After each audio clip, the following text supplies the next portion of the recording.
সুপ্রিয় দর্শক, তাহলে আমরা এই আয়াতের মাধ্যমে আমরা জানতে পারলাম যে কালেমার লা ইলাহা ইল্লাল্লাহর মধ্যে দুটি বিষয়, একটা হলো নাফি করা অর্থাৎ সমস্ত ইলাকে অস্বীকার করা, আর দ্বিতীয় যে বিষয়টা হলো ইসবাত করা অর্থাৎ একমাত্র আল্লাহর উলুহিয়াতকে সাব্যস্ত করা। তো এই কালেমার হাকিকত কি? এই কালেমার যদি আমরা লা ইলাহা ইল্লাল্লাহ বলি, শুধু মুখে বললেই হবে না, এর হাকিকত, এর বাস্তব অর্থ আমাদের বুঝতে হবে, বুঝে শুনে কালেমা বলতে হবে। এর প্রথমত হাকিকত হচ্ছে ইবাদতের ক্ষেত্রে আল্লাহ তাআলাকে একত্ব বলে স্বীকার করা, এক বলে স্বীকার করা। কোনো রকমের কোনো রকমের শরিক আল্লাহ তাআলার সাথে সাব্যস্ত না করা। যেমন আল্লাহ বলছেন, কুল ইন্নামা আদউ রাব্বি ওয়ালা উশরিকু বিহি আহাদা, নিশ্চয়ই আমি আমার রবকে ডাকি আর তার সাথে কাউকে আমি শরিক করি না। আল্লাহ তাআলা অন্য আয়াতে বলছেন, কুল লাউ কানা মাআহু কুল লাউ কানা মাআহু আলিহাতুন কামা ইয়াকুলুনা ইযাল লাবতাগাউ ইলা যিল আরশি সাবিলা। বলুন, তার সাথে যদি আর উপাস্য থাকতো, যেমন তারা বলে, মুশরিকরা যেভাবে দাবি করে, যেমন তারা বলে, তবে তারা আরশের অধিপতি পর্যন্ত পৌঁছার পথ তালাশ করত। আল্লাহ তাআলা অন্য আয়াতে বলেছেন, কুল ইন্না সলাতি ওয়া নুসুকি ওয়া মাহইয়ায়া ওয়া মামাতি লিল্লাহি রাব্বিল আলামিন। আমার জীবন, আমার মরণ, আমার সালাত, আমার কোরবানি সব কিছু আল্লাহ তাআলার জন্য। এটা হলো কালেমা লা ইলাহা ইল্লাল্লাহর প্রথম হাকিকত। দ্বিতীয় হাকিকত হচ্ছে যাবতীয় শিরক থেকে আল্লাহকে মুক্ত রাখা। অর্থাৎ আহ, সব ধরনের শিরক, আমরা শিরকের আলোচনার মধ্যে বিষয়গুলো আলোচনা করব। বা আমরা যদি তাওহীদকে আমরা বুঝি, তাওহীদুর রুবুবিয়্যাত, তাওহীদুল উলুহিয়্যাত, তাওহীদুল আসমা ওয়াস সিফাত, অর্থাৎ শিরক রুবুবিয়্যাতের মধ্যে হতে পারে, শিরক উলুহিয়্যাতের মধ্যে হতে পারে, আসমা ওয়াস সিফাতের মধ্যে শিরক হতে পারে। অতএব বিশেষ করে অধিকাংশ মানুষ রুবুবিয়্যাতের মধ্যে তো শিরক করেই, কিন্তু মূল শিরকটা হয় উলুহিয়্যাতের মধ্যে। অনেক সময় অনেকে রুবুবিয়্যাতের মধ্যে হয়তোবা তারা আল্লাহকে রব হিসাবে মানে, সমস্ত জাতি সমস্ত মানুষ হয়তো অনেকে আছে আল্লাহকে রব হিসাবে মানে, কিন্তু আল্লাহকে ইলাহ হিসাবে মানার ক্ষেত্রে বিভিন্ন ক্ষেত্রে তারা শিরিক করে। আল্লাহ তাআলার কে ব্যতীত অন্য কাউকে হাকেম তথা বিধানদাতা হিসাবে গ্রহণ না করা হচ্ছে কালিমা লা ইলাহা ইল্লাল্লাহর আরেকটি হাকিকত। আমরা আইনদাতা হিসাবে যদি আল্লাহকে না মানি, অন্য কাউকে মানি,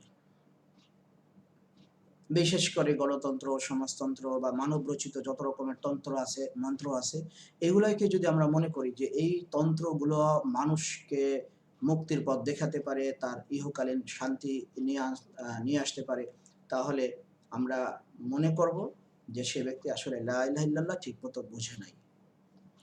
কারণ লা ইলাহা ইল্লাল্লাহ যদি সে এর অর্থ বুঝতো, তাহলে আল্লাহ ছাড়া অন্য কাউকে বিধানদাতা সে মানার কোনো সুযোগই নেই। আল্লাহ তাআলা বলেছেন, আফাগাইরাল্লাহি আবতাগি হাকামান ওয়া হুয়াল্লাযী আনজালা ইলাইকুমুল কিতাবা মুফাসসালা। আমি কি আল্লাহ ছাড়া অন্য কাউকে বিচারক হিসেবে তালাশ করব, অথচ তিনিই তোমাদের নিকট বিস্তারিত কিতাব নাজিল করেছেন। ওয়াল্লাযীনা আতাইনাহুমুল কিতাবা ইয়ালামুনা আন্নাহু মুনাজ্জালুম মির রাব্বিকা বিল হক। আর যাদেরকে আমি কিতাব দিয়েছিলাম, অর্থাৎ তাওরাত ইনজিল যাদেরকে আমি দিয়েছিলাম, তারা জানতো যে তা তোমার রবের পক্ষ থেকে যথাযথভাবে নাজিলকৃত। ফালা তাকুনান্না মিনাল মুমতারিন, অতএব তুমি কখনো সন্দেহ পোষণকারীদের অন্তর্ভুক্ত হয়ো না। প্রিয় দর্শক, আমরা কালেমা লা ইলাহা ইল্লাল্লাহর হাকিকত আমরা দেখলাম। এবার আছেন আমরা লা ইলাহা ইল্লাল্লাহর সত্য কি। কালেমা লা ইলাহা ইল্লাল্লাহ যদি আমরা মুখে উচ্চারণ করি, তাহলে কিছু শর্ত আছে। অর্থাৎ প্রথম শর্ত হচ্ছে ইলম তথা জ্ঞান। অর্থাৎ এই কালেমা লা ইলাহা ইল্লাল্লাহর প্রথম শর্ত হলো ইলম তথা জ্ঞান অর্জন করা। এই কালেমা সম্পর্কে বুঝতে হবে। এই কালেমা যদি না বুঝে যদি আমরা শুধু মুখে উচ্চারণ করি, তাহলে অন্য 10টা মানুষেরও যেভাবে উচ্চারণ করে আমরাও সেভাবে উচ্চারণ করলাম।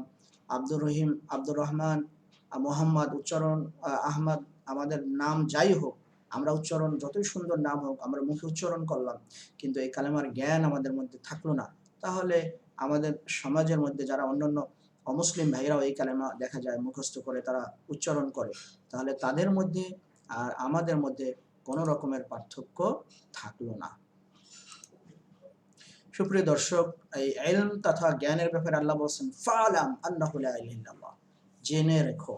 ফালাম, জেনে রাখো, আন্নাহু লা ইলাহা ইল্লাল্লাহ, তিনি ছাড়া কোনো ইলাহ নেই।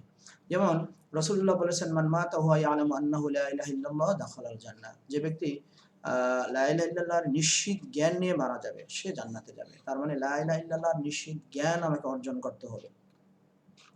দ্বিতীয় হচ্ছে ইয়াকিন, অর্থাৎ এই কালেমার ব্যাপারে আমার ইয়াকিন থাকতে হবে।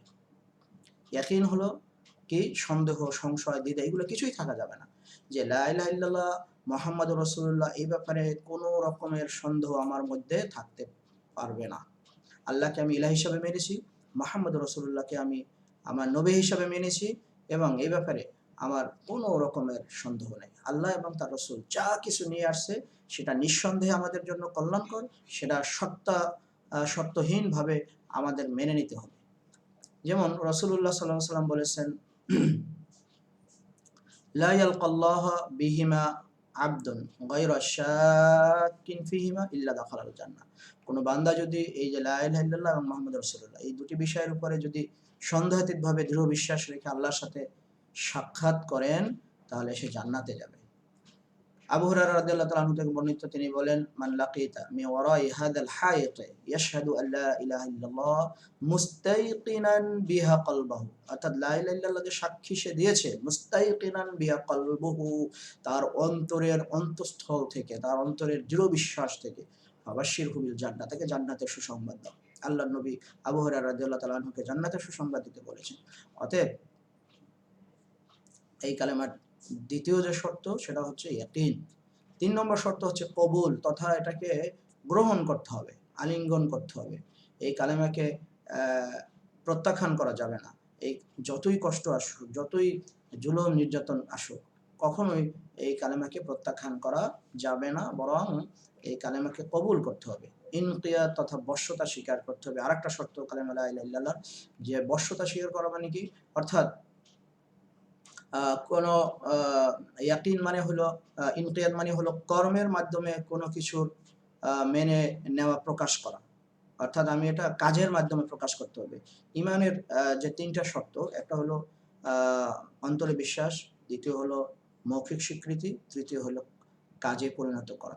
আর এই ইনকিয়াদটাই হলো কাজে পরিণত করা। বিশ্বাস অর্থাৎ কবুল করা, কথা এবং বিশ্বাসের মাধ্যমে এটা আমি প্রকাশ করলাম, আর কাজের মাধ্যমে এটা আমি প্রমাণ করলাম যে আমি লা ইলাহা ইল্লাল্লাহকে আমি মেনেছি। সত্যবাদিতা থাকতে হবে। মান মাতা হুয়া ইয়াশহাদু আল্লা ইলাহা ইল্লাল্লাহ ওয়া আন্না মুহাম্মাদার রাসূলুল্লাহ সাদিকান মিন কলবিহি দাখালাল জান্নাহ, যে ব্যক্তি অন্তরের সত্যবাদিতার সাথে লা ইলাহা ইল্লাল্লাহ এবং মুহাম্মাদুর রাসূলুল্লাহ সে সাক্ষ্য দেবে, এই সাক্ষ্য যদি দেওয়া অবস্থায় সে মারা যায় তাহলে সে জান্নাতে প্রবেশ করবে। সুপ্রিয় দর্শক, লা ইলাহা ইল্লাল্লাহর আরেকটা শর্ত হলো ইখলাস থাকতে হবে। যেমন আল্লাহর নবী বলছেন আসআদুন নাস বিশাফাআতি ইয়াউমাল কিয়ামাতি মান ক্বালা লা ইলাহা ইল্লাল্লাহ খালিসান মিন কলবিহি আও নাফসিহি, অর্থাৎ যে ব্যক্তি খালেস অন্তরে লা ইলাহা ইল্লাল্লাহ বলবে তাহলে তার জন্য আল্লাহর নবীর শাফায়াত কি হবে, সৌভাগ্যবান হবে। লা ইলাহা ইল্লাল্লাহর প্রতি ভালোবাসা থাকতে হবে। লা ইলাহা ইল্লাল্লাহ আল্লাহ ছাড়া অন্য সমস্ত কিছুর ইবাদতকে অস্বীকার করা লা ইলাহা ইল্লাল্লাহর আরেকটা শর্ত। অতএব সুপ্রিয় দর্শক, আমরা এখানে দেখলাম যে লা ইলাহা ইল্লাল্লাহ শুধু মুখে বললেই হবে না, লা ইলাহা ইল্লাল্লাহর প্রতি ভালোবাসা থাকতে হবে, লা ইলাহা ইল্লাল্লাহর প্রতি ইনকিয়াদ বশ্যতা স্বীকার করতে হবে, লা ইলাহা ইল্লাল্লাহকে মনে প্রাণে মেনে নিতে হবে, এবং এই অনুযায়ী আমাদেরকে কাজ করতে হবে। তাহলেই আমাদের এই লা ইলাহা ইল্লাল্লাহ, মান ক্বালা লা ইলাহা ইল্লাল্লাহ দাখালাল জান্নাহ, যে ব্যক্তি লা ইলাহা ইল্লাল্লাহ বলল সে জান্নাতে যাবে। এছাড়া নিছক লা ইলাহা ইল্লাল্লাহ মুখে উচ্চারণ করলে জান্নাতে যাওয়ার কোনো সম্ভাবনা নাই। সুপ্রিয় দর্শক শ্রোতা, এবার আমরা দেখব কালেমাতে এবার যে দ্বিতীয় অংশ মুহাম্মদ রাসূলুল্লাহ।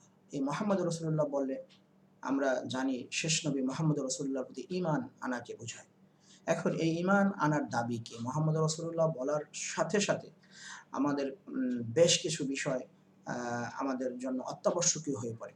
অর্থাৎ আল্লাহর রাসূলকে, প্রথম কথা হলো আল্লাহ রাসূলের প্রতি শর্তহীনভাবে ঈমান আনতে হবে, তার আনুগত্য করতে হবে, তার অনুসরণ করতে হবে। কুল ইন কুনতুম তুহিব্বুনাল্লাহ, যদি তোমরা আল্লাহকে ভালোবাসো তাহলে ফাত্তাবিউনি, আল্লাহর নবী বলছেন যে আমাকে অনুসরণ করো। তার রাসূলের আনিত ফরজ, সুন্নাত, ওয়াজিব মুস্তাহাব, এই সব ক্ষেত্রে রসুলকে অনুসরণ করতে হবে। আল্লাহর রসুলের ভালোবাসা আমাদের মধ্যে থাকতে হবে। আল্লাযী নাফসি বিয়াদিহি লা ইউমিনু আহাদুকুম হাত্তা আকুনা আহাব্বা ইলাইহি মিন ওয়ালিদিহি ওয়া ওয়ালিদিহি ওয়ান নাসি আজমাইন। পৃথিবীর সমস্ত মানুষ অপেক্ষা আল্লাহর নবীকে ভালোবাসতে হবে। সেটা হোক তার পিতা, মাতা, সন্তান, এমনকি নিজের প্রাণ অপেক্ষাও আল্লাহর নবীকে ভালোবাসতে হবে। আল্লাহ নবী যত কিছু নিয়ে আসছেন, যত সংবাদ আমাদের কাছে নিয়ে আসছেন, সমস্ত সংবাদের উপর ঈমান আনতে হবে। রাসূলুল্লাহ সাল্লাল্লাহু আলাইহি ওয়াসাল্লাম যেসব সুন্দর সুন্দর বিধান আমাদের জন্য নিয়ে আসছেন, সেই বিধানগুলো আমরা মনে প্রাণে মানতে হবে এবং এগুলোর প্রতি সন্দেহাতীতভাবে ঈমান আনতে হবে এবং রাসূলুল্লাহর বিচার মেনে নিতে হবে। রাসূলুল্লাহ সাল্লাল্লাহু আলাইহি ওয়াসাল্লাম কি শুধু মসজিদে ইমামতি করেছেন? তিনি রাষ্ট্র পরিচালনা করেছেন। তিনি প্রধান বিচারপতি ছিলেন। তিনি একজন সেনা প্রধান ছিলেন। তিনি সবকিছু করেছেন। এখন আমাদের সমাজে আমরা রাসূলুল্লাহ সাল্লাল্লাহু আলাইহি ওয়াসাল্লামের সুন্নাহ অনুযায়ী যদি আমরা মানুষকে যদি ইসলামের দাওয়াত দেই, সুন্নাহ অনুযায়ী মানুষকে যদি রাজনীতির কথা বলি, সুন্নাহ অনুযায়ী মানুষকে যদি আমরা সমাজ বা রাষ্ট্র পরিচালনার কথা বলি, তাহলে এক শ্রেণীর মানুষের মানে গাত্রদাহ শুরু হয়। তারা তাদের গা জ্বলা শুরু করে। আরে মোল্লা মৌলবি মানুষ মসজিদে আযান দেবেন, ইমামতি করবেন, আপনাদের আবার রাজনীতি নিয়ে কথা কেন বলতে হবে? নাউজুবিল্লাহ। এবং তারা দাবি করে তারা নাকি মুসলিম। তারা দাবি করে তারা নাকি মুসলিম। রাসূলুল্লাহর বিচার ফয়সালা যদি কেউ না মানে তাহলে তার কখনো ঈমান থাকবে না।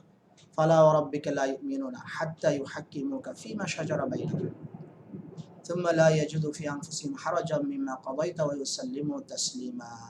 অতএব তোমার রবের কসম, তারা মুমিন হবে না যতক্ষণ না তাদের মধ্যে সৃষ্ট বিবাদের ব্যাপারে তোমাকে বিচারক নির্ধারণ করে, অথবা তুমি যে ফয়সালা দিবে সে ব্যাপারে নিজেদের অন্তরে কোনো দ্বিধা অনুভব না করে এবং পূর্ণ সম্মতিতে মেনে নেবে। তো রাসূলুল্লাহ সাল্লাল্লাহু আলাইহি ওয়াসাল্লামের ফয়সালা কি শুধু মানুষের ব্যক্তি জীবনে ছিল, নাকি পারিবারিক, সামাজিক, রাষ্ট্রীয়, আন্তর্জাতিক সমস্ত জীবনে ছিল? তাহলে রাসূলুল্লাহ সাল্লাল্লাহু আলাইহি ওয়াসাল্লামের আনীত বিধানকে যদি আমরা না মানি, রাসূলুল্লাহর বিধানকে যদি আমরা আমাদের জীবনের একমাত্র শরিয়াকে যদি আমরা মেনে না নিতে পারি, তাহলে রাসূলুল্লাহর প্রতি ঈমান আনা এটা বাস্তবে এটা দাবি সপক্ষে কোনো কিছুই আমরা প্রমাণ করতে পারবো না।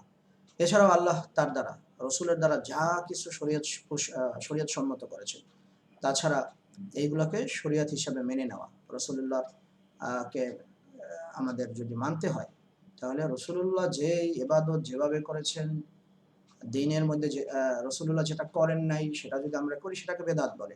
তো রাসূলুল্লাহর সুন্নাহ অনুযায়ী, পথ নির্দেশনা অনুযায়ী আমাদের কাজ করতে হবে, বেদাতকে পরিহার করতে হবে।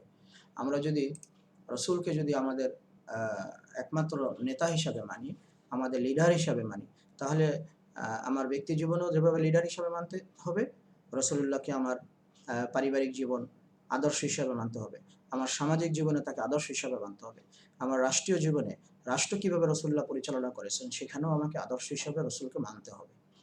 রাসূলুল্লাহ মদিনা রাষ্ট্র পরিচালনা করেছেন, মক্কা বিজয় হলো, আশেপাশের বহু রাষ্ট্র বিজয় হলো, রাসূলুল্লাহর আন্ডারে চলে আসলো খোলাফায়ে রাশিদিন, এমনকি হযরত ওমর রাদিয়াল্লাহু আনহু অর্ধ পৃথিবী শাসন করেছেন।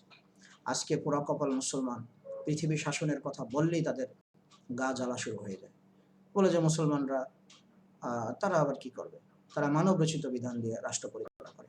অথচ আল্লাহ সুবহানাহু ওয়া তাআলা আমাদেরকে ঘি, কোরমা, পোলাও এরকম ভালো কোনো জিনিস দিয়ে আমাদেরকে দিয়ে, আর আমরা এগুলাকে বাদ দিয়ে পচা ডাস্টবিনের জিনিস নিয়ে আমরা রাষ্ট্র চালাচ্ছি। আল্লাহ সুবহানাহু ওয়া তাআলা আমাদেরকে কোরআন দিয়েছেন, রাসূলুল্লাহর মাধ্যমে আমাদের সুন্নাহ দিয়েছেন, পৃথিবীর উত্তম আদর্শ। লাকাদ কানা লাকুম ফি রাসূলিল্লাহি উসওয়াতুন হাসানাহ, তোমাদের মধ্যে রাসূলুল্লাহর মধ্যে আছে উত্তম আদর্শ। আর সেই উত্তম আদর্শকে বাদ দিয়ে আমরা আমাদের মতো মানুষদের বানানো কিছু সংবিধান দ্বারা আমরা রাষ্ট্র চালাই, সমাজ চালাই, এবং সেখানে শান্তি তো আসেই নাই যুগ যুগ ধরে, বরং সেখানে মারামারি, হানাহানি, সুষ্ঠুভাবে একটা নির্বাচন পর্যন্ত করা যাচ্ছে না। সুষ্ঠুভাবে একটা সমাজ, একটা মানুষ, সমাজের মানুষ ঠিকমতো ঘুমাতে পারে না এই মানব রচিত আইনের কারণে।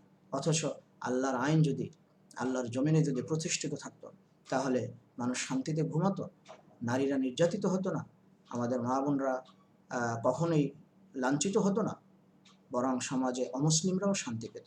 আল্লাহ তাআলা আমাদেরকে এইগুলো বোঝার তৌফিক দান করুন এবং ইসলামের সৌন্দর্য আমাদেরকে অনুধাবন করার তৌফিক দান করুন, এবং লা ইলাহা ইল্লাল্লাহ মুহাম্মাদুর রাসূলুল্লাহ মনে প্রাণে জেনে বুঝে শুনে অন্তরের অন্তঃস্থল থেকে ইখলাসের সাথে পড়া এবং সে অনুযায়ী আমল করার তৌফিক দান করুন।